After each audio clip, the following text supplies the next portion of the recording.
안녕하십니까. 누가 살고 누가 죽는가, 생존의 비밀, 이 책을 읽은 소감과 함께 지금 우리 코로나 공포의 팬데믹 선언했죠. 이 선언에 대해서 저는 다르게 이미 120년 전에 선언되었고 20년 전에 실행되었다라는 주제로 발표하기 위해서 여러분 앞에 나온 한의사 한국이라고 합니다.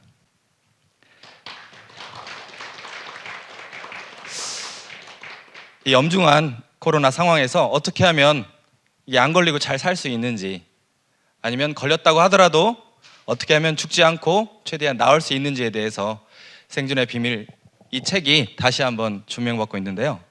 이 책은 실제 2009년 신종플루가 한번 훑고 지나가는 시점에서 2010년 1월 초에 발간된 책입니다.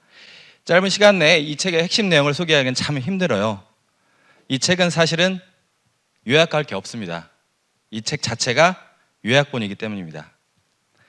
그런데 애들에게 책을 읽어다 보면은 애들은 정독을 해요. 내가 너무 피곤해서 애들 책 읽어주다가 조금 빼놓고 읽으면은 아이들은 아빠 이거 안 읽었잖아, 왜 이거 안 읽어? 이런단 말이에요. 근데 왜 우리 어른들은 막 넘겨가면서 보죠? 안 됩니다. 이 책은 정독해야 됩니다. 왜냐하면 요약본이기 때문입니다. 요즘 코로나 상황에서 제가 느낀 것들, 시청자 여러분이 이 책을 꼭 읽었으면 하는 바람에서 시작할까 합니다. 본격적으로 아무리 바쁘더라도 노래 하나 하고 가겠습니다. 한 소절만 할게요.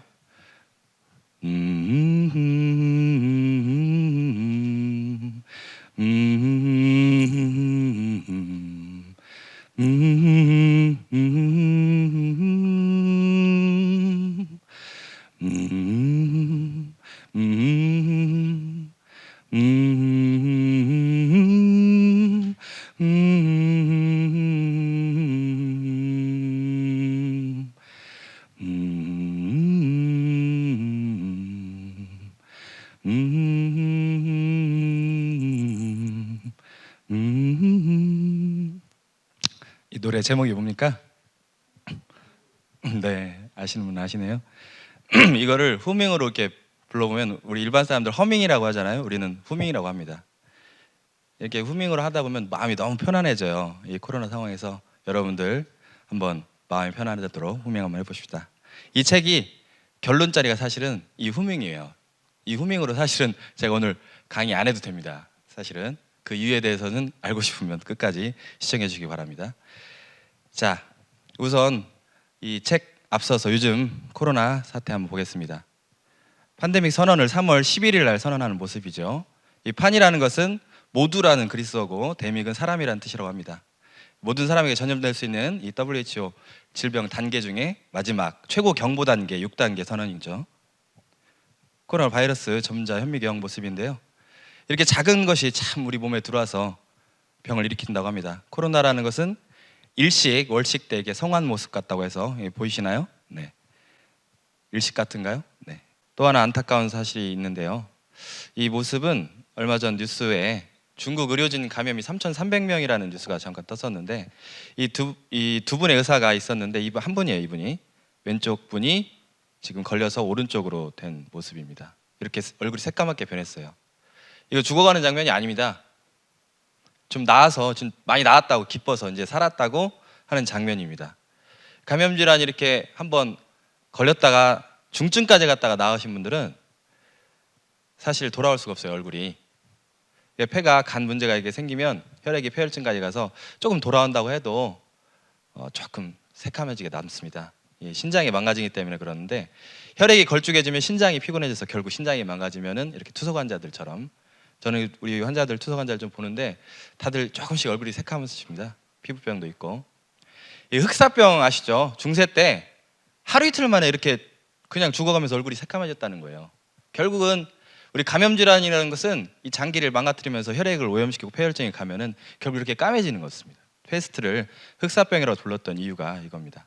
이런 현 코로나 상황에서 사실 18년 전 사스, 그다음 조류독감, 우리 2009년도 신종플루, 5년 전에 또 메르스, 이렇게 전염병들이 주기적으로 있었는데 그 주기가 점점 짧아진다는 생각이 듭니다. 이렇게 미래가 불투명하니까 유튜브 보면은 예언 영상이 많아요. 그래서 예언 영상이 마주 도배가 되는데 잘못 든 것도 있고 핵심을 모르니까 이 책을 그 시간에 이 책을 한번 읽어보시라는 거예요. 사실은 자, 이 책의 목차를 보면요 3가지 큰 목차로 되어 있습니다. 3단락인데 첫 번째는 더 큰 병난이 몰려온다. 이 소단락에 3가지로 또 나눠져 있는데 첫 번째는 세계 공포, 전염병, 대유행에 대해서 자세히 소개하고 있고 두 번째로는 그 공포의 전염병들 과거에도 있었는데 이 인류 문명사를 전염병이 바꿔왔다는 겁니다.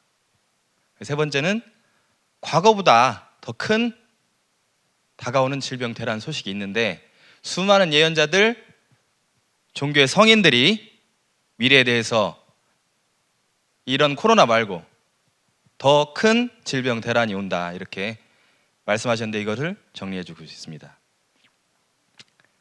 두 번째 단락은 이거 예언가들을 뭐 얘기 들어봐도 이유를 모르고 우리가 예언만 접하는데 이유에 대해서 두 번째 단락을 설명하시죠. 왜 오는가? 첫 번째, 인간 고통의 근원은 무엇인가? 전염병은 왜 오는가? 인류사의 원과 한의 문제, 산자와 죽은 자의 원한 문제, 그리고 그로 인한 사건들. 그런데 사람들한테 왜 원과 한이 쌓이냐? 두 번째, 병은 사실 천지에 온다. 이 말씀만 들으면 일반 사람 잘 이해를 하기 힘들 거예요. 병이 왜 천지에서 오지? 이건 더 근원적인 것입니다. 병은 사실 천지에서 옵는 겁니다. 원과 한의 문제, 이게 왜 원과 한이 생기냐? 천지가 사실 선천과 후천으로 나눠집니다. 여기에서 우주의 사계절 이야기가 있는데요. 이 선천에는 남자 중심의 양의 시대, 남자들이 서로 강권을 가지려고 서로 싸우고 그렇기 때문에 전쟁이 끊이지 않고 그로 인해서 원과 한이 생기고 이런 상극시대라는 겁니다. 근데 이제는 후천 음의 시대를 곧 맞이하게 된다. 이 시간성의 문제, 역학의 문제부터, 역학이라는 건 뭡니까? 달력이죠? 시간이 음력 달력 안 맞고 나라마다 안 맞고 시간도 조금씩 안 맞고 하니까 약속 시간도 잘 안 지켜지고 그러면 점점 일이 어긋나기도 하고 그러겠죠? 공간성의 문제, 이 공간성의 문제는 뭐예요? 땅이죠. 땅의 문제죠. 어떤 땅에 태어났느냐? 지금은 비행기 타고 저쪽으로 도망갈 수도 있는데 아프리카 사람들 어떻습니까 지금? 아프리카 태어나면은 그동안 평생 물 부족에 시달리고 살아야 돼. 평생 원과 한으로. 난민 문제 지금 많이 있는데 받아주냐 안 받아주냐 이런 문제도 있는데 이 세 번째가 가장 중요한데 병든 천지를 고쳐주시는 한 분의 강세. 이 대목에서 참 저는 허탈한 게 모든 종교는 이 태고적 종교들은 성자들이 다 한 분을 외쳤다는 거예요. 근데 지금 종교 믿는 이 현대 종교인들은 이 한 분을 믿는가 봐요. 기도는 많이 열심히 해요. 그런데 이분이 오신다고 다 성자들이 얘기했는데 이 오신다는 거는 뭐 내 마음에 오시네, 뭐 어디에 오시네, 기도하면 오시네 이런 식으로 강세한다는 걸 안 믿어요. 마지막 세 번째 단락이 가장 중요합니다. 왜냐하면 생존의 길을 제시하고 있기 때문에 중요합니다. 첫 번째는 전쟁과 질병 대란이 함께 온다. 이 질병만이 아니고 전쟁이 오는데 그 전쟁이 이제는 수소폭탄 한 방이면은 지구가 이거 뭐 다 멸망할 수 있습니다. 지금 원자폭탄, 히로시마 원자폭탄에 엄청난 뭐 1000배, 뭐 10,000배 이렇게 얘기를 하는데 이거 터지면 어떻게 돼요? 다 죽어요? 절대자가 계신다면은 그걸 놔둘까요? 질병이 같이 온다는 거다. 전쟁을 막기 위해서. 그런데 전쟁과 질병이 함께 전쟁을 막기 위해서 온다고 하더라도 질병이 있으면 전쟁이 그만두는 거 아니에요? 싸움을 그만두는 거 아니겠어요? 아이들 우리 집도 제가 내 키우는데 애들끼리 싸우면은 조금씩 싸우는 거는 말로 돼요. 근데 갑자기 막 너무 싸우면은 막 엄포를 해야 돼요. 엄포를 겁을 줄 수밖에 없어. 어떻게 보면 참 유태인의 교육법 이런 책도 많이 읽어봐도 참 저는 실천이 안 돼서 그러는데 이 아파트 이 현실 속에서 아이들이 뛸 공간이 없죠. 뛰지 말라고 계속 하는데 어떻게 애들은 뛰고 싶은데 이거 환경이 문제 아니에요? 환경이? 이 선천 환경이 문제입니다. 사실은 전쟁을 질병으로 막아낼 수밖에 없고 다시 생존의 길이 열린다는 거. 거기서 두 번째 생존의 길. 그럼 어떤 세상과 문명이 열릴 것인가? 세 번째로 인류가 모든 종교가 꿈꿔왔던 그 유토피아 지상 낙원은 어떻게 열릴 것인가에 대해서 이렇게 되어 있습니다. 목차는 이렇게 되어 있는데 이 책을 끝까지 잘 읽으신 분은 아시겠지만 맨 뒤에 딱 2장으로 사실은 또 정리를 하셨어요. 이 요약본인데 또 정리를 하셨어요. 2장으로. 그 뒤로 또 에필로그 그간의 소회도 밝히시고 한쪽 맨 마지막에 이 저자분의 이 절규에 가까운 기도문이 있습니다. 거기까지 꼭 정독을 이 방송 보시는 우리 시청자 여러분은 정독을 해주셨으면 좋겠습니다. 그리고 종교적 성인들은 직설적으로 예언했습니다. 예수님 뭐라고 했어요? 그때는 돌 위에 돌 하나 남지 않고 다 무너뜨리시리라. 이 말씀 들으면은 지각 변동에 대한 내용인 것 같은데 이거를 또 어떤 해석가는 로마군이 이스라엘 성전을 이렇게 파괴한 거다 그렇게 그냥 구소적으로 말하는 사람이 있는데 전 지구적인 그 믿음을 강조하는 사람은 그냥 이스라엘 얘기만 했겠어요? 그건 아니죠. 또 뭐라고 말씀해요? 아버지 하나님께서 너희를 심판하러 오신다, 구원하러 오신다 이런 말을 합니다. 이 노스트라다무스도 위대하시고 영원한 하나님은 이 혁명을 완수하러 오실 것이다. 예수님하고 비슷한 얘기를 했어요. 근데 이 종교적 예언은 참 관심이 떨어지나 봐요. 왜 모임에서 종교 얘기하지 말라, 정치 얘기하지 말라. 저도 모임 나가면 그래요. 제가 무슨 얘기 하려면 그만해, 종교 얘기하지 마, 정치 얘기하지 마. 왜 그러는 거예요 우리 국민들? 언제부터? 왜 다들 종교 혐오 생겼어요? 영화 밀양이라고 한 장면 보시겠습니다. 이 장면은 배우 전도연 씨가 이제 주인공인데 자기 아들을 죽인 범인을 찾아가요. 처음에 아들을 잃고 나서 너무 시리에 빠졌다가 정말 정신 빠졌다가 기독교 분들이 많이 이렇게 기도해주고 잘해주니까 기독교에 이렇게 심취해서 기도하다가 정말 내가 원수까지도 용서하라 그런 마음으로 용서를 하겠다고 마음이 좀 편안해져서 그랬는데 직접 한번 용서해주겠다고 죽인 사람은 얼마나 고통스럽겠느냐 하고 용서를 해주러 찾아가는 장면이에요. 하나님이 죄를 용서해 주셨다고요? 예. 눈물로 회개하고 용서받았습니다. 이 뒤에 장면은 사실은 전도연 씨가 이 얘기를 듣고 자기가 용서를 주러 갔는데 하나님이 대신 용서 이미 해줬다고 맘 편히 살고 있으니까 황당한 거죠. 이게 정말 실제로 용서가 잘 됩니까? 그래서 완전히 이제 종교를 갑자기 안 나가요. 이 얘기를 딱 듣고 누구한테 실망해서? 하나님한테 실망해서 자기가 믿던. 근데 그 가르침보다는 무조건 믿음 이런 걸 강조하다 보니까 이런 일이 생기는데 그러니까 점점 종교 얘기 싫어하는 거예요. 그렇지만 우리 민족에는 참 이 수많은 종교 들어와서 그래도 전쟁 안 하고 안 싸우고 사는 민족인데 우리나라 이게 태고적 종교 이 신교가 있었는데 사실 다 잃어버리고 외래 종교 이렇게 들어온 순서대로 보면 불교, 유교, 천주교, 여기 기독교 이렇게 들어왔는데 한번 그걸 볼게요. 근데 이 참 우리나라는 그래도 유불선이 다 들어왔는데 안 싸워요. 왜 안 싸우는지 우리 국민들이 알려면은 이분을 알아야 됩니다. 이분이 누굽니까?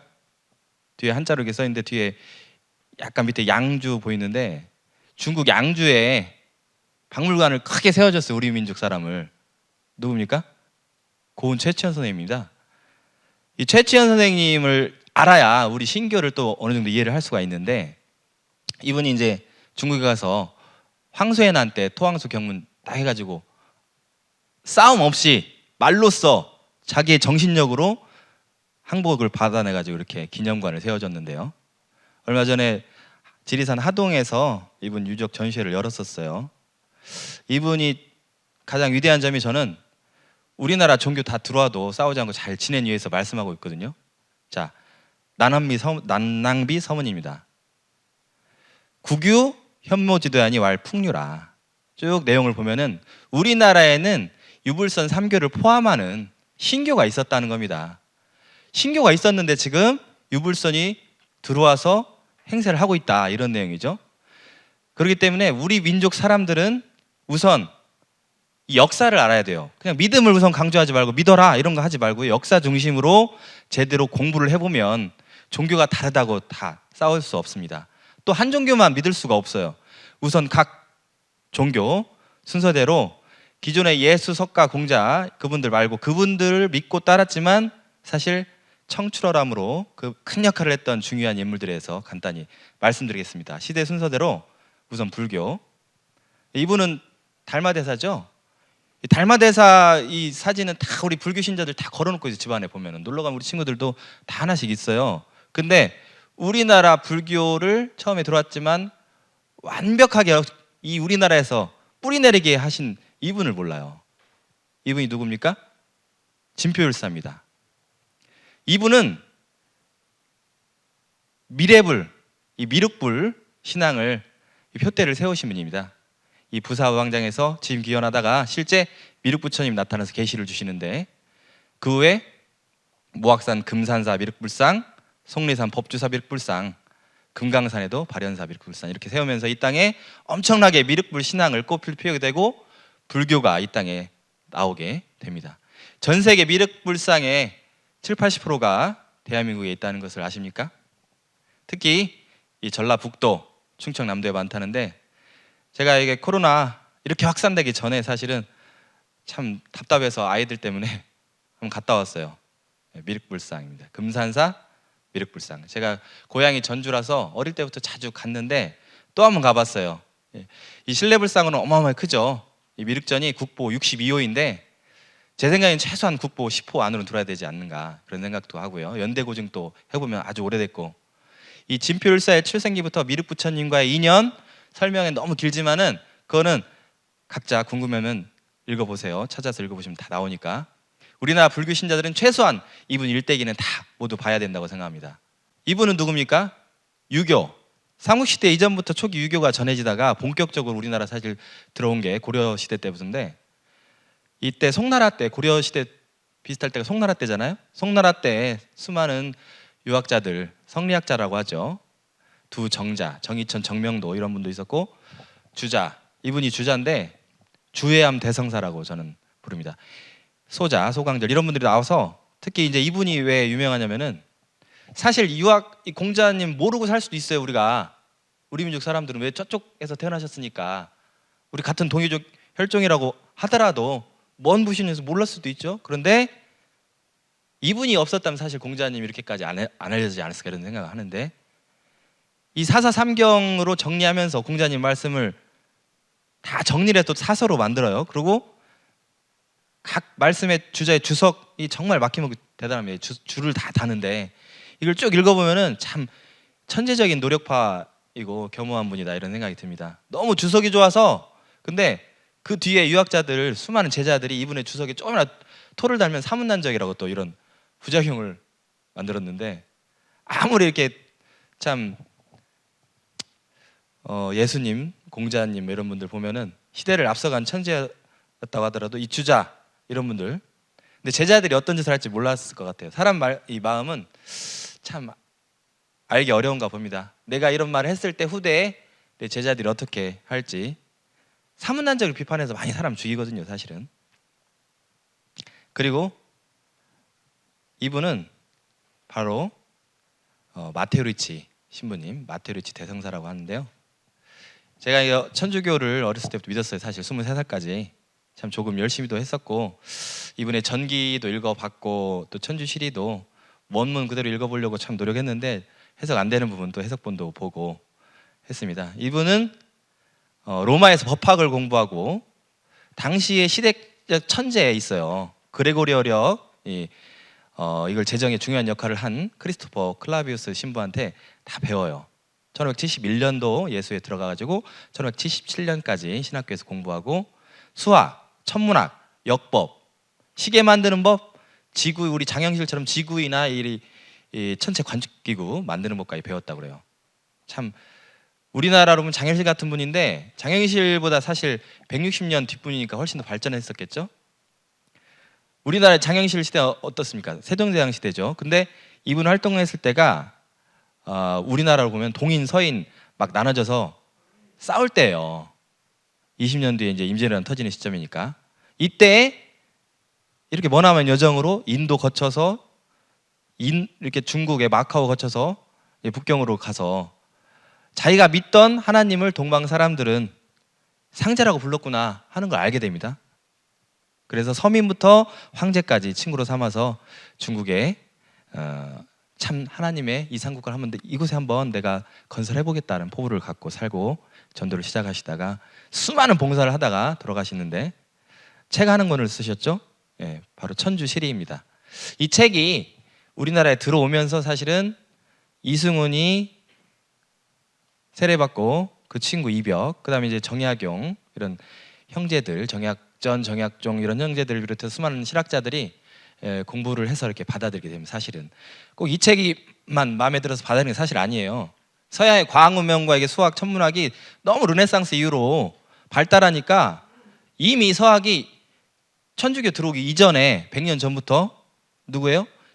지봉 이수광, 지봉유설, 성호 이익, 반개, 뭐 유영원 이런 분들, 열하일기 유명한 이제 연암 박지원 이런 선생님들 이런 분들이 먼저 서학을 배우고 그 다음에 이제 천주교에 들어오게 되는 거죠. 근데 이때 많은 사람들은 사실은 우리 민족에서는 유학 시대이기 때문에 하나님을 잃어버려 있었어요. 사실은 시경에 보면은 하나님에 대한 내용이 많이 나옵니다. 아주 태고적 내용이죠. 주나라 때니까 한 4,000년 전인데 그때 시들을 보면은 상제님 엄청 나와요. 유학 경전을 보면은. 근데 이게 시경 뭐 사삼경을 읽었다고 하더라도 유학자들이 잘 몰랐는지 어쨌는지 참 우리나라는 천주교 우리 천주님을 받아들일 그런 게 없었어요. 그러다가 절대자에 대한 의식이 없다가 이 책을 읽고 사실은 많이 받아들이게 되는 거죠. 자, 이 장면은 상당히 유명한 장면입니다. 이가완하고 이벽이 3일 동안 논쟁한 건데요. 여러분들 이렇게 진리 전하려고 하면 잘 안 되죠. 3일 동안 앉아서 전했다는 거예요. 3일 동안 구경하는 사람이 얼마나 많았으면 이게 엄청나게 천주교 역사에서 중요한데 사실 이가완 처음에 말리러 딴지 걸려고 한 이분이 어르신이 이가완이라는 사람인데 사실 이분도 실학자 이익의 종손이에요. 실학자 이익, 성호 이익의 종손인데 서학을 이미 공부 막 해가지고 얼마나 똑똑했냐면 이분이 수학 건축하기로 능하니까 정조가 공조판서 시켜가지고 수원 화성 축조하는데 이분을 쓰는 거예요. 공조판서가 그때 당시에는 지금은 뭐 따지면은 뭐 건설교통부 장관 뭐 이런 쪽인데 이분이 사실 조카 이승훈이 들어와서 친구 이벽한테 했는데 이벽이 너무 똑똑한 거예요. 그래서 막 천주교를 설파하고 하니까 아이고 이거는 너무 위험하다. 그래서 한번 너랑 나랑 대화를 나눠보자. 이미 서학을 먼저 공부한 사람이 위험하니까 천주교 들어오니까 위험하다고 논쟁을 해요. 3일 동안 얼마나 궁금해 많았으면 논쟁을 했는데 결국 누가 이깁니까 여기서? 이벽이라는 사람이 이겨요. 조카 볼 때는 이벽이라는 사람이. 그래서 나중에 이가한 이분도 결국 천주교에 입교하게 됩니다. 이승훈 또 처남이었던 정약용과 그의 형제들 처음에 이렇게 시작된 것이 사실은 왜 뻗어나게 됩니까? 이 양반분들이 쌍놈들한테 존댓말을 하기 시작하는 거예요. 그러면 쌍놈들 입장에서 얼마나 황송합니까? 이 천주교 진리 내에 하나님 앞에서 모두가 평등하다고 자네 이렇게 우리 쌍놈들한테 존댓말하니까 그러니까 갑자기 수많은 사람들한테 퍼지게 되는 거예요. 그러다가 처음에 제사 지내는 거 반대 안 했어요. 근데 나중에 중국의 도미니크 프란치스코 선교사들이 이 뒤에 한참 있다가 조상 제사를 이렇게 딱 보는 장면을 보고 아 이거 하지마 미신이야 이거 거부하게 하니까 조상 제사를 갑자기 거부하다가 이 노론과 남인의 정치 갈등 속에서 천주교 박해가 일어납니다. 하도 많이 죽여가지고 천주교인들이 우리나라의 성지를 다 조성해놨어요. 우리 어머니는 전국 다 다니는데 제가 한국 갔다 와서 한 곳만 몇 년 전에 프란치스코 교황이 한국 방문했었는데 이때 중요한 몇 곳 들어왔는데 여기를 꼭 왔다 그래요. 충남 서산이 여기도 서산이에요. 신기하죠? 해미성지입니다. 해미성지.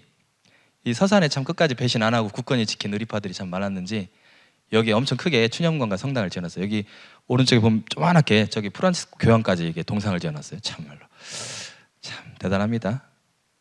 어쨌든 이렇게 조선시대에 퍼지게 된 계기는 사실은 마테르치 신부님의 천주시리가 원래는 큰 역할을 했다라는 겁니다. 근데 이 천주시리 한 번쯤 읽어보신 분 계십니까? 제가 참 부족한 한자 실력으로 이렇게 읽어봤긴 했는데 중요한 내용 딱 한마디 말씀드리겠습니다.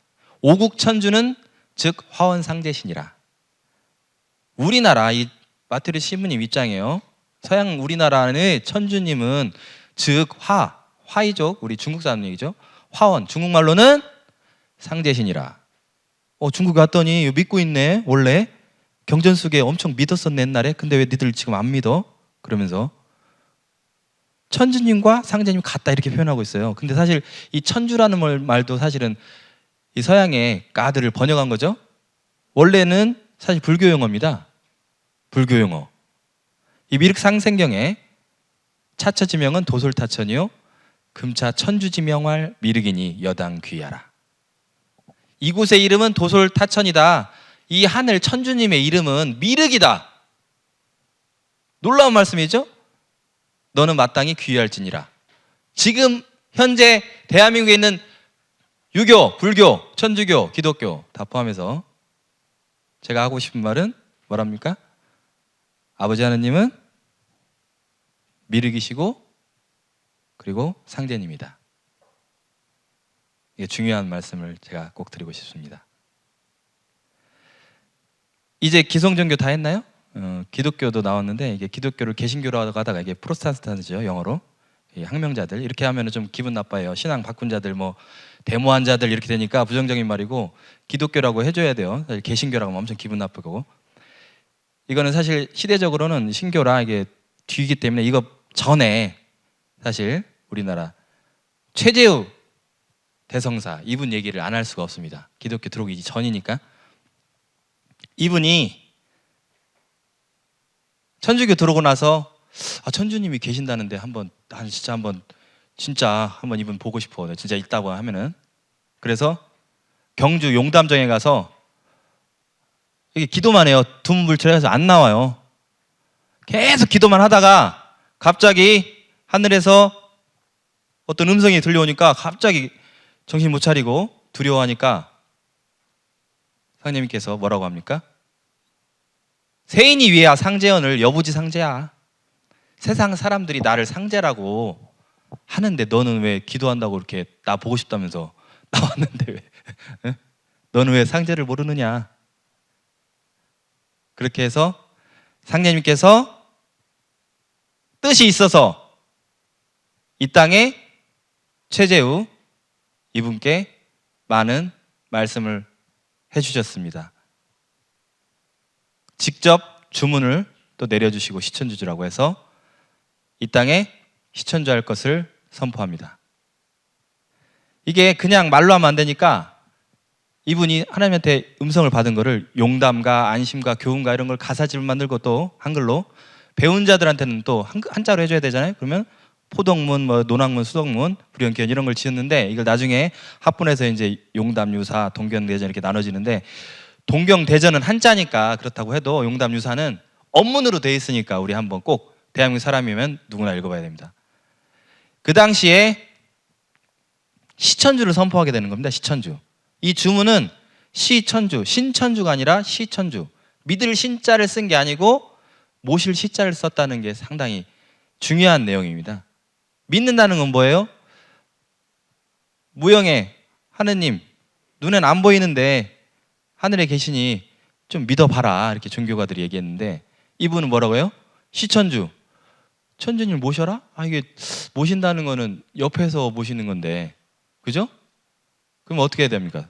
하느님께서 직접 내려오신다는 거죠. 우리가 뭐 직접 죽고 나서 올라가는 건 뭐 죽고 나서 올라가는 거고 그렇죠? 우리가 직접 몸 받고 하늘 올라가나요? 아니죠? 직접 내려오시게 됩니다. 그래서 직접 이 땅에 내려오실 거를 선포를 미리 하게 됩니다. 그래도 안 믿으니까 사람들이 천주님과 문답을 했는데 내가 이렇게 글을 썼는데도 안 믿어주니까 도원기서에 이렇게 써 있어요. 개벽 이후로 세상에 혹 상제님을 친히 모시고 문답하고 가르침을 받은 사람이 있었느냐? 내가 헛된 말을 하는 것이 아니다.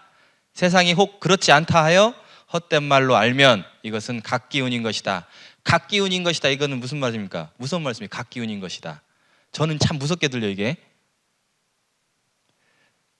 네.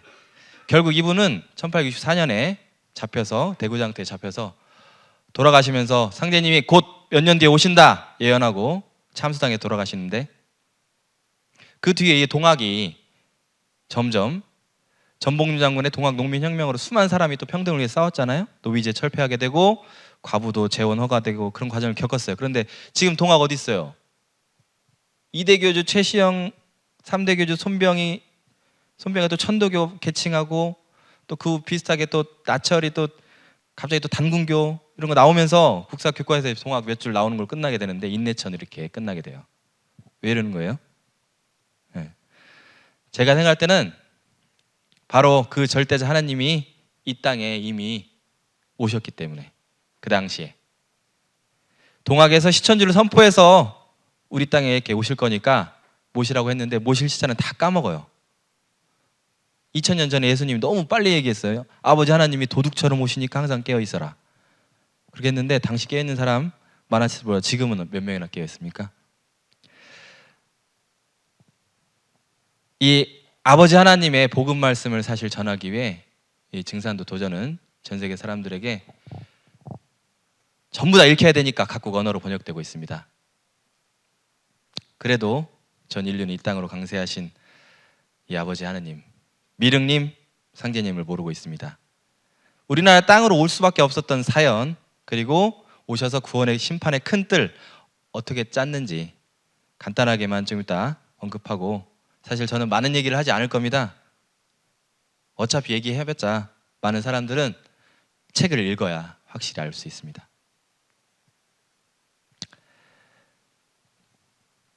그렇다면 아버지 증산 상제님이 이 땅에 오셔서 뭘 하셨나?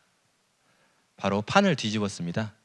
아까 판 얘기를 했는데, 판데믹 할 때 영어로는 판이 이제 모두 널 따랐다 이런 뜻이고, 이제 프랑스어로 빵이라고 또 하죠. 빵.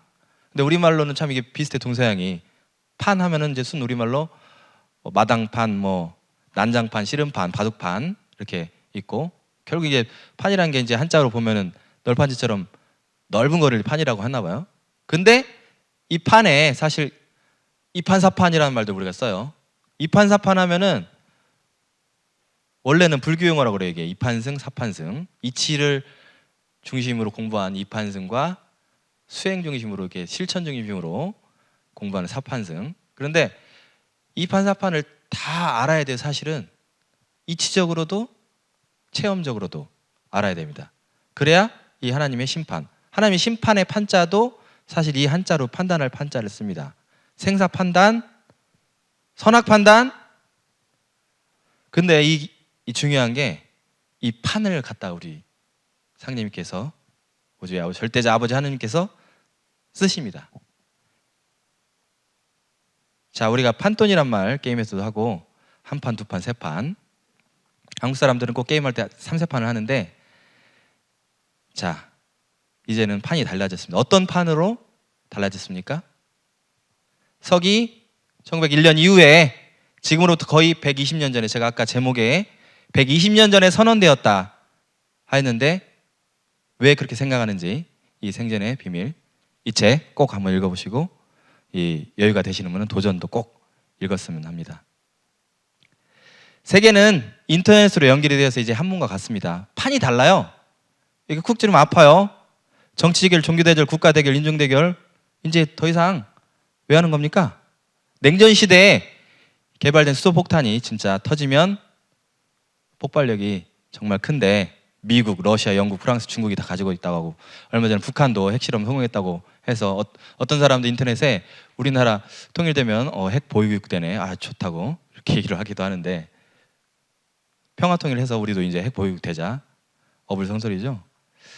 잘못하면 이 인류 전체가 이판사판에서 핵전쟁으로 망해서 다 죽게 생겼는데, 하늘에 계신 천주님이 보고만 계실 것 같습니까? 이 땅에 강세하셨습니다. 제가 우리 아들한테 이 땅에 강세하셨어 그랬더니, 우리 아들이 그럼 어디 계셔? 이미 왔다 가셨어. 이미 다녀가셨어, 산타크루스처럼. 그랬더니 응? 그러네요. 근데 놀라운 사실이 있어요. 그냥 다녀가신 게 아니고 이 땅에 인류를 심판하고 또 구원하고 해서 그 구원의 큰 틀을 짜시는데, 바로 바둑판 싸움입니다. 이 전 세계 대세를 오선 위기로 형국으로 꾸미셨습니다. 그 다음은 두 번째, 씨름판입니다. 씨름판. 조선은 바둑판이자 씨름판이다. 이것이 38선이니라. 씨름판 때는 조선의 38선에 두고 세계 상씨름을 붙이리라. 근데 구원하러 오신 분이 왜 싸움을 붙였을까? 많이들 궁금하실 텐데 저도 참 처음에 이게 잘 이해가 안 갔었어요. 처음에. 근데 도전을 보면은 싸움을 붙일 때 싸움 잘하는 이 관우장 그 신명 불러다가 하나님 아버지께서 저희 가서 쌈 붙이고 와! 그런데 안 가죠, 이분이. 안 가요. 뭐 이런 내용도 도전에 있어요. 참 재밌어요. 한번 읽어보시고. 참 우주의 절대자 아버지께서도 그냥 단순하게 싸움을 붙이셨을까요? 많은 종교가 이미 와서 예수 석가 공자가 와서 돌을 펴놓고 했는데 종교판 전쟁으로 엄청나게 싸움을 했어요. 이미.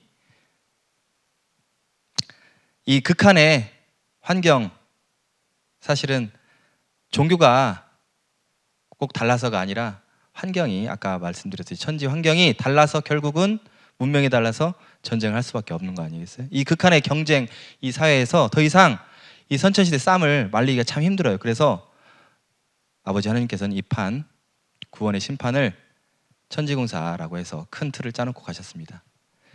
정말 도전, 제가 한번 또 강조를 하는데 꼭 한번 읽어봤으면 좋겠어요. 이 책을 누구나 읽어요. 전 세계 모든 사람들이 읽어봐야 됩니다. 제 자존심을 걸고 오늘 이 방송에서 선포합니다. 누구도 다 읽어야 됩니다. 오죽 가면은 저기 천주교 프란치스 교황도 읽어야 됩니다. 제가 한마디 할게요. 프랑스 스페인어로 El Papa debe leer este libro. 자, 제가 처음으로 교황님한테 전달했습니다.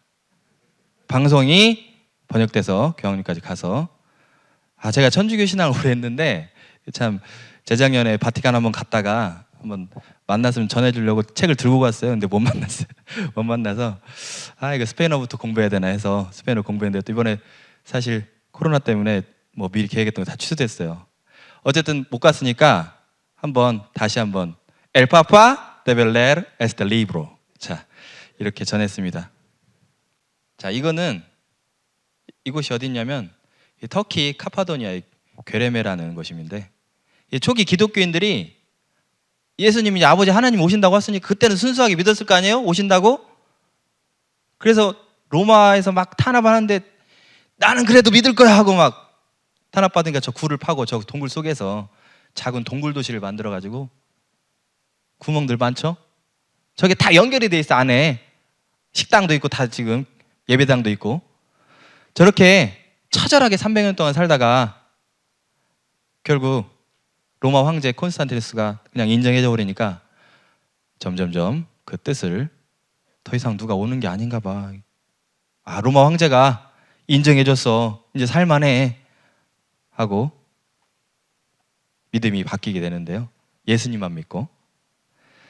자, 거꾸로 참 하나님이 오셔서 천지공사 대시작을 한 지 120년이 흘렀습니다.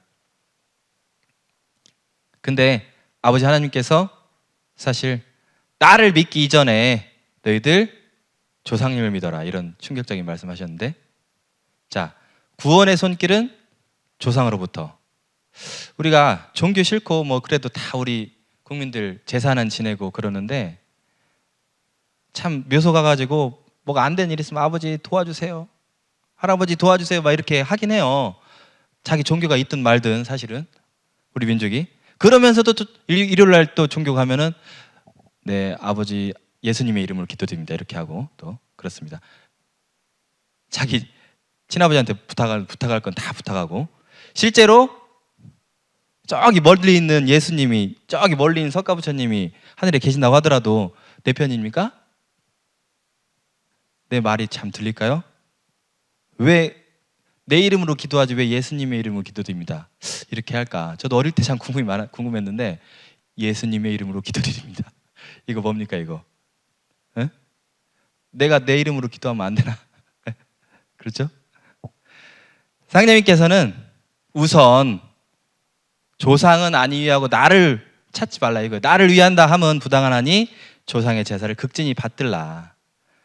그렇게 말씀하셨는데 우리 교회 목사님들은 참 평생 사역하고 봉사하느라 좋은 일 참 많이 해요. 기독교 분들도 정말 근데 한마디 딱 깎아먹는 얘기가 있어요.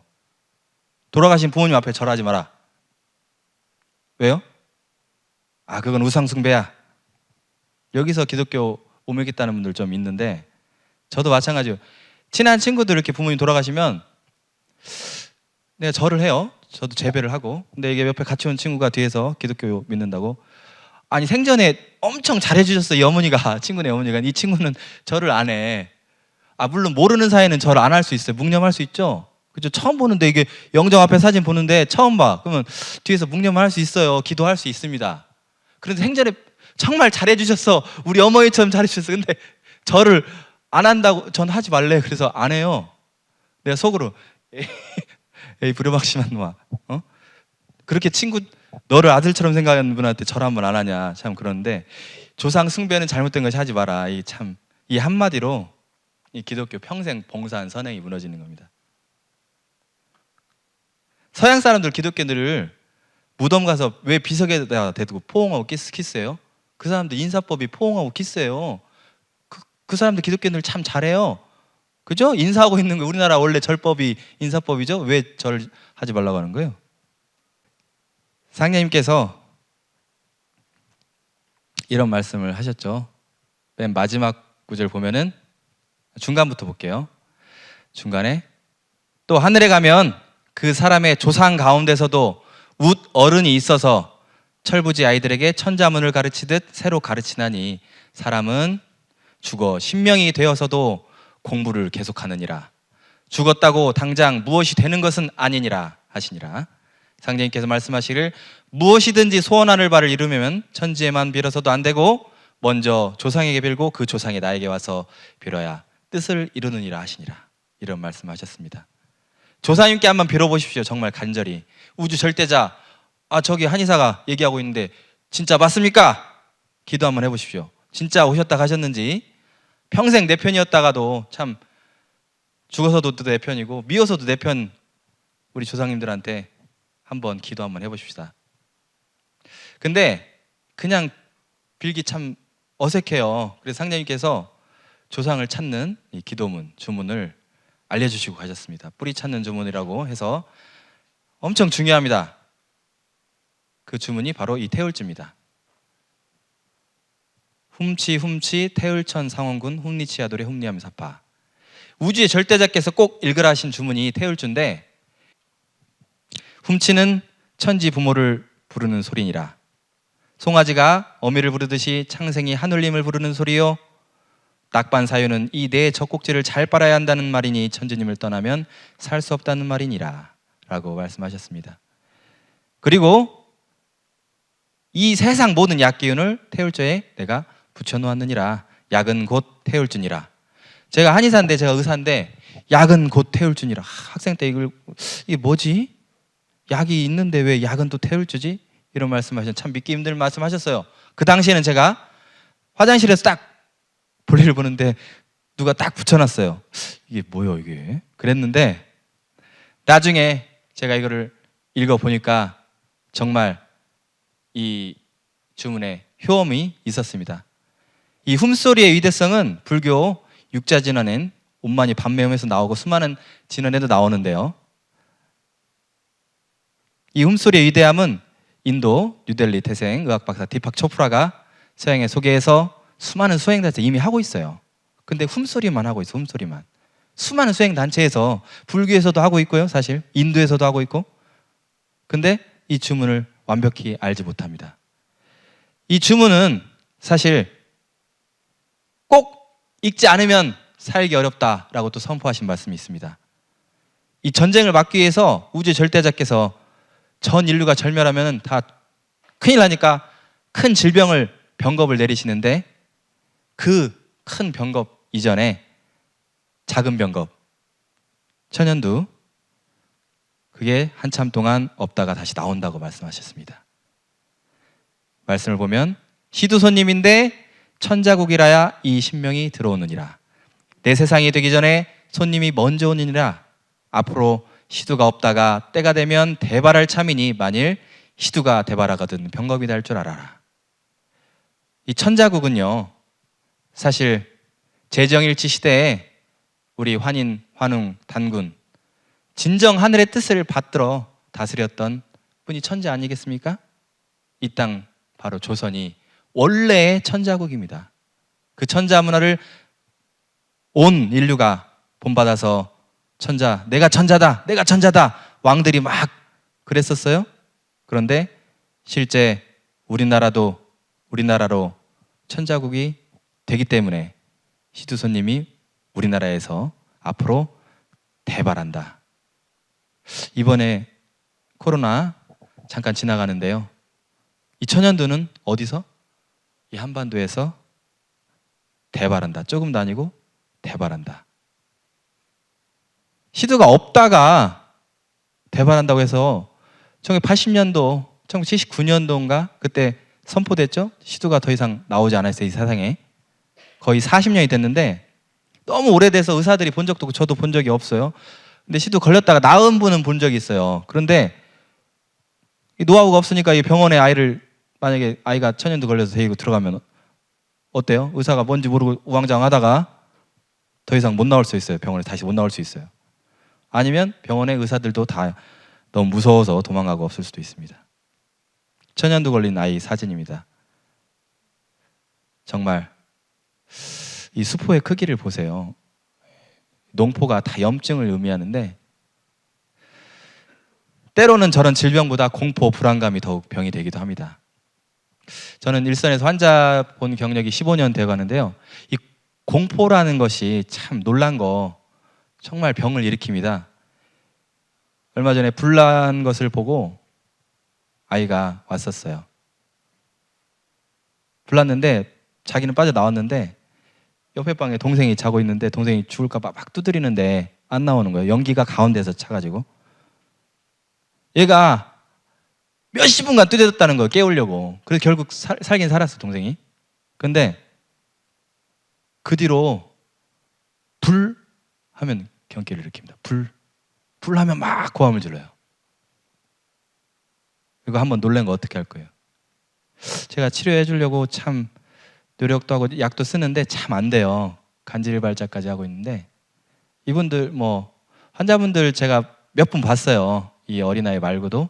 과거에 불난 거 보고 놀란 분들 다시 정상 생활을 다 못하고 그렇습니다.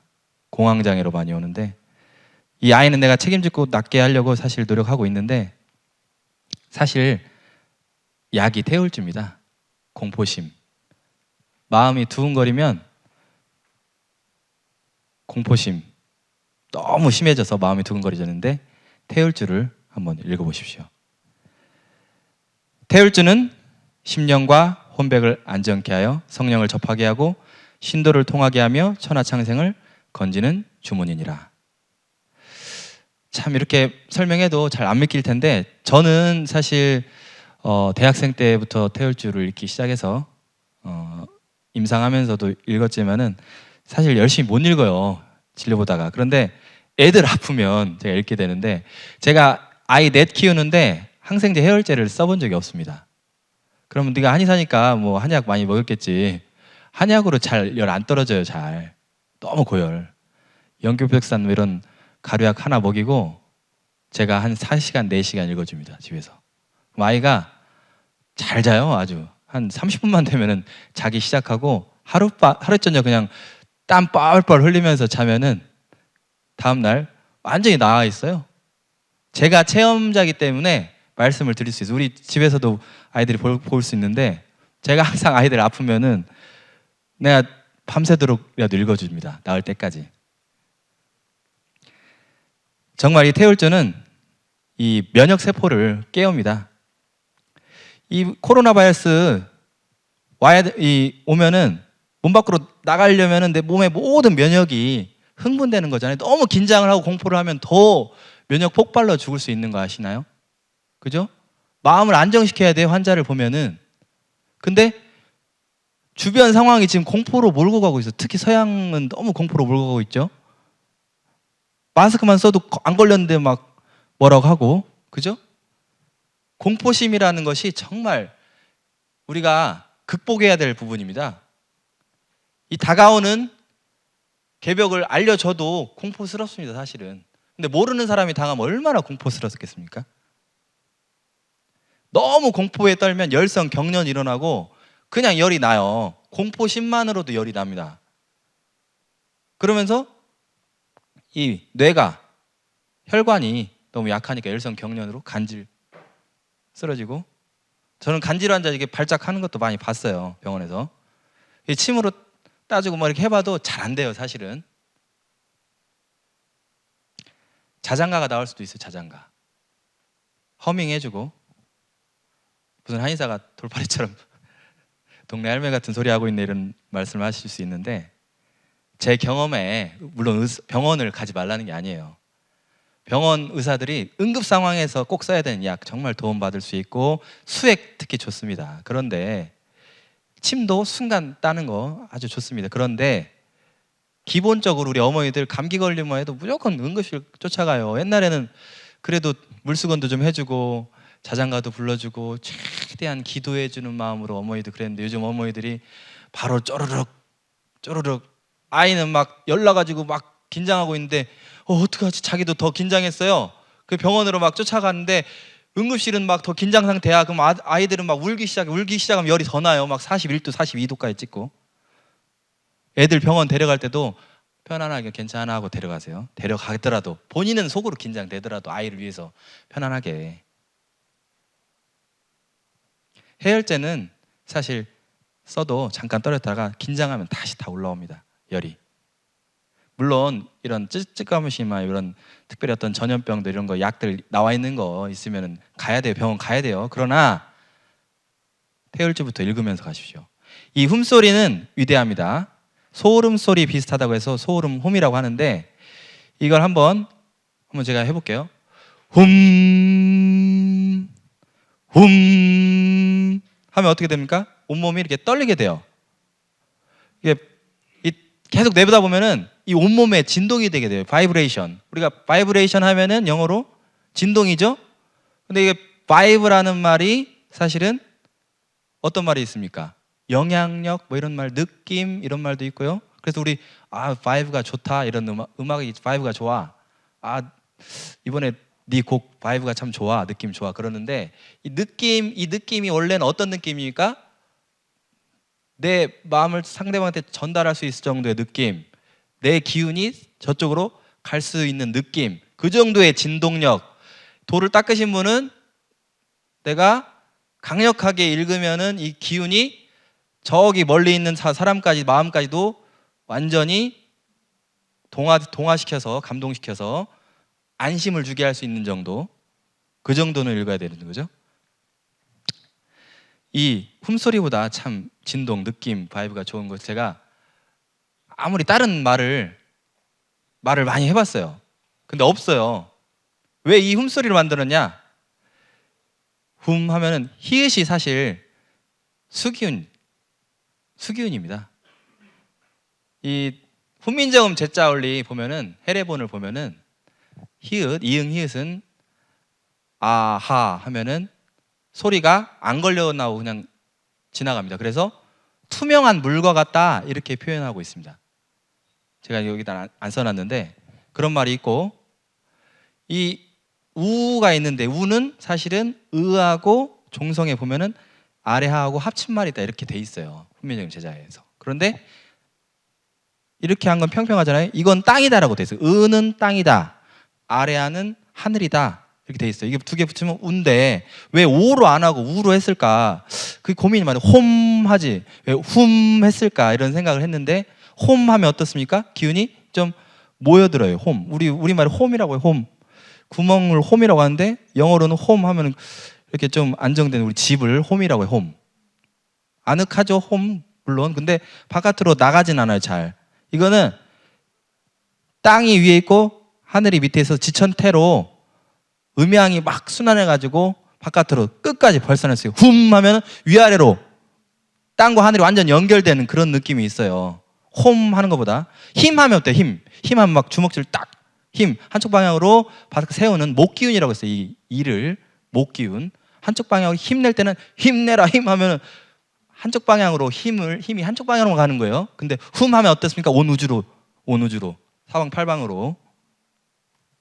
미음은 사실 장명학에서 토라고도 하기도 하고 수라고 하기도 하는데 사실은 이 미음이 그냥 마, 바, 초성에 들어가면은 입술 소리니까 토예요, 토. 근데 받침으로 들어가면 훔 하고 닫히게 되니까 훙 하는 거는 이응은 훙 하면은 기운이 훙 빠져나가는 것 같아요. 훙 빠져나가는 것 같죠? 근데 훔 하면 내 몸에 하늘과 땅의 수기운이, 천지의 수기운이 내 몸에 이렇게 모여드는 느낌이 듭니다. 그래서 제가 참 이 소리들 제가 좀 관심이 많아가지고 옛날에 우리 정혁이 김일호 선생님 음아이어 이렇게 영가무도 했다고 하는데 이 훔소리가 아주 위대합니다. 훔소리. 모든 소리를 포괄하는 소리 같아요. 그래서 하늘에 히읗 하늘을 할 때도 히읗이죠. 하느님 할 때도 히읗입니다. 히읗 하느님의 그 수기운의 성령의 물기운을 저는 이렇게 받아내려서 지상에 있는 인간의 몸속에서 채우게 해준다. 저는 이렇게 해석을 하고 싶어요. 한의학에 십병구담이라는 말이 있습니다. 왜 훔소리를 하면요 이 가래가 막 나와요. 이 모든 병 10가지 병 중에 9가지는 담이라는 건데 가래가 사실 비위생담지원이다. 비장, 우리 먹고 사는 것으로 담이 많이 생겨서 우리 현대인들이 너무 잘 먹어가지고 좀 잘 먹는다는 말이 사실은 비약 발음입니다. 우리가 잘 먹는 게 아니고 잘 못 먹어서 사실은 뭐를 잘못 먹어요? 좋은 걸 잘 먹어야 되는데 몸에 나쁜 거를 많이 먹어가지고 담이 많이 쪄들어 있어요. 그래서 이 폐에 담이 쌓여서 저담직이라고 합니다. 근데 이 폐를 통해서 가래가 빠져나오게 되는데 이 담은 사실 어혈과도 왔다 갔다 하는데 수행을 하다 보면은 이 폐로 담이 빠져나옵니다. 이 그림은 림프계의 그림이에요. 근데 이 동그라미 친 자리가 이 림프절에서 온갖 그 면역 활동해서 세균도 죽이고 그 가래덩어리 나오면은 폐를 통해서 나온다는 풀모너리 림파틱 캐필러리로 해가지고 이 폐동맥, 폐세정맥, 폐세동맥 그 사이에서 림프가 연결되어 있는 모습이에요. 다음 번 보면은 이 그림은 폐 한쪽 모습이죠. 이 녹색 부분이 림프 혈관이에요. 예전에는 우리 학교 다닐 때는 림프 지도가 이렇게까지 자세히 설명 안 돼서 제가 찾아봤어요. 근데 2017년 자료인데 그만큼 많이 림프 지도가 지금 나왔는데 폐 쪽으로 다 이게 연결이 되어 있다는 거예요. 그래서 폐를 통해서 가래가 빠져나옵니다. 이게 생명에는 코로나 걸려도 담이 없는 사람은 금방 이겨내요. 빨리 쓰레기 청소를 하니까 바이러스 걸린 거 세포 다 죽여서 몸 밖으로 배출하면 끝이에요. 그런데 몸에 너무 노폐물이 많으면 길이 막혀 있어요. 이 길이 담이 너무 많으니까 길이 막혀 있습니다. 제가 학교 다닐 때 해부를 해보면은 우리 6명 같은 해부를 하는데 특별히 우리 폐 쪽을 이렇게 하는데 너무나 이게 지방 비슷한 것들이 많아요. 동글동글하게 묻혀진 게. 그래서 너무 그 뭉친 다음에 그걸 다 걷어내야 이제 흉곽으로 들어가는데 폐 바깥쪽, 흉막 바깥쪽에 너무나 많습니다. 이 시체 이분이 젊은 분인데 문신도 새겨진 여자분인데 교수님이 폐를 딱 보더니 담배 엄청 많이 피고 엄청 폐병으로 죽었어. 딱 그 시체만 더 그래요. 이 지방층 사이사이에 지방 비슷비슷하게 생겼는데 노랗게 생겼는데 딱딱하고 점액질이 너무 하고 뭉쳐있고요. 엄청 지저분합니다. 사실은 이거 우리 몸 맑혀야 되지 않겠어요? 병이 오면은 누구나 예의 없어요. 태울주 열심히 읽으라고 자나깨나 읽으라고 우리 이 책 저자께서 하시는데 저도 사실 반성해야 돼요. 많이 못 읽었어요. 사실은 요즘 코로나 때문에 너무 사실 저도 긴장이 돼서 내 배가 이렇게 나왔는데 다시 수행을 열심히 하고 있는데 여러분들 태울주 꼭 열심히 읽읍시다. 이 다음 장은 이것도 참 중요한 건데 이 안티제냐라는 게 항원이죠. 저 빨간색 세모 역삼각형 세모로 되어 있는 게 안티제냐 항원인데 항원이 들어오면은 이렇게 항원 인지세포 엔티젠 프리젠팅 셀이 갖다 붙어서 이제 이겨내려고 붙습니다. 그리고 백혈구가 이제 또 사이로 들어와요. 이렇게 틈이 열려 있다는 거예요. 그런데 이 논문은 근데 히알루론산이 되게 중요하다. 하이알루로닉 액시드 히알루론산인데 저기는 저 수용체가 있어야 안에서 점액질을 빨리 공급해줘야 이게 가래로가 잘 나온다, 이런 내용인데 히알루론산에 대한 리셉터 내용이지만 제가 이걸 다시 해석해 본 생각으로는 우리가 물을 열심히 마시면서 점액질, 호르몬, 히알루론산 이런 거 호르몬에 사실은 되게 중요한 것들이 사실 점액질이라는 게. 근데 이런 걸 낭비하고 그러면 안 됩니다. 이런 게 많이 있어야 믹스돼서 나간다는 거예요. 병균을 이겨서 나간다는 거예요. 근데 나쁜 점액질은 뱉어야 되는 거예요. 그래서 훔소리를 계속 내면은 가래가 이게 올라와요. 그럼 꼭 뱉어야 돼요. 그리고 또 물 마시고 또 좋은 음료, 좋은 음료라는 건 과즙 같은 거 또는 뭐 사골국물 같은 거, 이런 이게 영양 섭취 잘해서 평소에 안 좋은 담은 빼내고 좋은 영양 섭취 해야 된다. 정말 고기 안 먹는 분이 너무 수행 열심히 하고 고기 안 먹는 분인데 일선 예전에 1970년대 80년대 탄광촌에서 수많은 사람들이 그 안 좋은 기름이 아니죠. 그 성면이나 그 돌가루들 마시잖아요. 그러면 성면폐증, 뭐 돌가루 이렇게 진폐증으로 먼지로 죽어요. 그런데 삼겹살을 거기서 구워 먹거든요. 그 박물관 가보세요. 거기 그 안에서 삼겹살을 구워 먹었다고 그래요. 이 돼지고기가 지방이 많은데 사실은 지방이 너무 없는 마른 분들은 드셔야 돼요. 폐병에 걸리면 누가 먼저 죽습니까? 마른 사람이 죽어요. 거기서는, 탄광촌에서는. 기름이 너무 없잖아요. 찢어져요. 혈관이. 피토예요. 결핵 오면 그냥 죽어요. 그죠? 적당히 좋은 기름도 있어야 된다는 거예요. 좋은 지방. 근데 이 담이 지방하고는 이꼬르가 아니에요. 이걸 잘못 아시는 분들이 있어요. 지방이 무조건 나쁜 거 다 살 빼야 된다. 그게 아니고 지방이 적당히 있어야 그게 호르몬이 되는 거예요. 정이 쌓여지는 거예요. 핵심적인 거는 지방이 갖고 있는데, 지방은요 흡착하기를 좋아해서 좋은 영양도 지방세포가 많이 갖고 있으려고 하지만은 나쁜 것도 다 잘 갖고 있으려고 그래요. 우선은 천천히 내보내요, 노폐물을. 그러니까 진폐증 환자들 고기를 먹으면 우선 흡착하고 갖고 있다가 서서히 가래로 내보내는 거죠. 고기 전혀 안 먹으면 막히는 거죠. 아까 기름, 이 하이알루로닉 액시드도 사실은 고기에도 좀 들어있고 사실 생선에 많이 들어있고 우리 점액질 많은 뭐 어패류도 많이 있고 사실은. 그런데 이것만 얘기하는 게 아니에요. 사실은 골고루 먹어야 된다는 거예요. 자, 마지막 또 한 번 강조하는데요. 태울주 꼭 읽어보시면, 이제는 판이 달라졌어요. 아까 제가 판이 120년 전에 선언되었다. 그런데 20년 전에 실행되었다. 20년 전에 씨름판에 속아 나가면 판을 걷게 되리라. 판을 걷게 되리라. 우주의 절대자 하느님께서 판을 걷는다고 말씀하셨는데 이게 20년 전에, 20년 좀 넘었죠? 누굽니까? 현대, 우리 20세기 현대를 이끌어온 현대그룹의 회장 정주영이, 원래 이게 1992년도인가 그 대선에서 떨어져요. 김대중, 김영삼 같이 붙어가지고 김영삼 대통령이 되는데, 그대로 또 출마하려고 하다가 김대중 대통령이 되잖아요. 출마를 안 하고 자기는 난 곧 죽게 생겼으니까 나 지금 대통령보다는 내가 이거 지금 고향에 한번 가고 싶다. 북한의 고향을.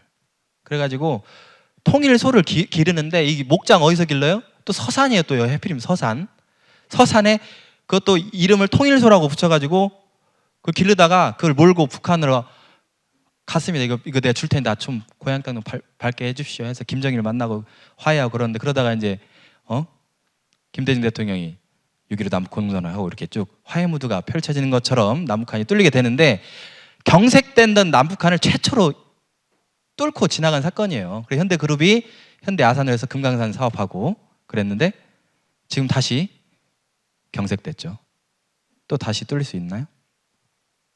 글쎄요. 9.11 테러 그때 터지면서 2001년도죠.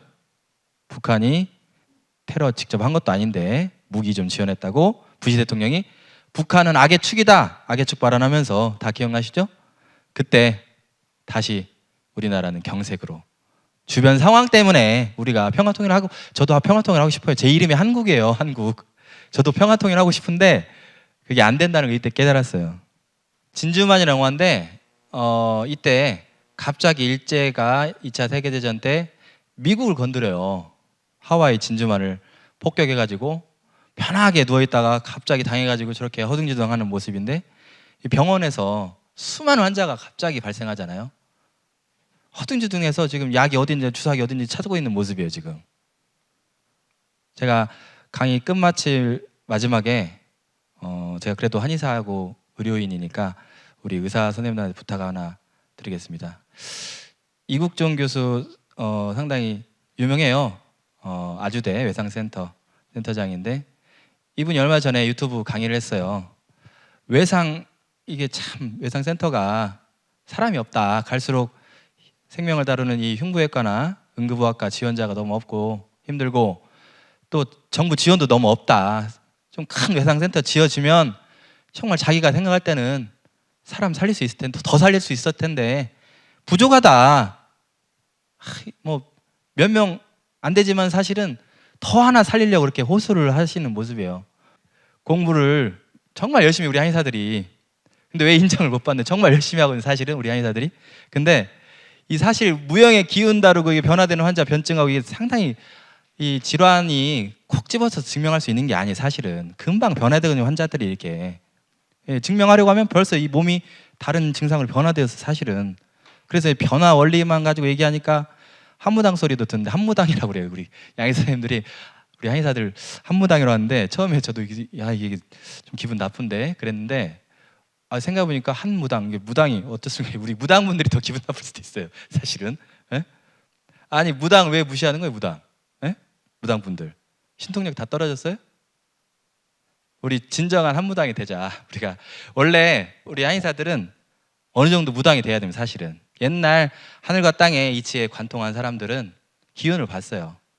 원래 의사 의자에 밑에 글자가 지금은 술주자에 붙어있는 유자로 돼 있는데, 사실 무당 무자가 붙어있어요. 고자에는 하늘과 땅을 관통한 사람이죠. 네. 제대로 된 한 무당 한번 돼보자.